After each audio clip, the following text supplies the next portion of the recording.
Biglaan kang na flat tire, dapat meron ka na itong Xiaomi Air Pump Tire Inflator.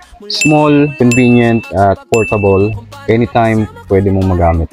Built-in battery na may 2000 mAh at rechargeable din with Type-C charging port. It comes with LED flashlight, so kahit gabi magagamit mo pa din. At alam mo ba na pwede rin to sa swimming pool, sa bola, at sa bike. Using this adapter nakasama sa package.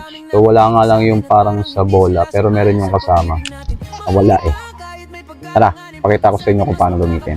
So para gamitin siya, hugutin mo lang to, tapos lalabas na yung pinaka-digital panel niya dyan.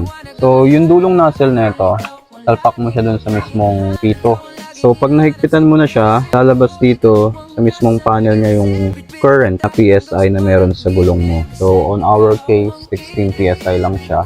Para ma-set mo siya, click mo lang yung plus or minus button.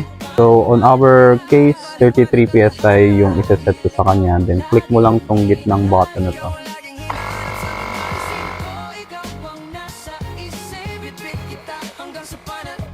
So ayan na, na-reach niya na yung 33 PSI. Napakadali lang gamitin, di ba? Alam ko kailangan mo rin ito. Kaya click mo na yung yellow basket para ganito rin mismo yung mabili mo.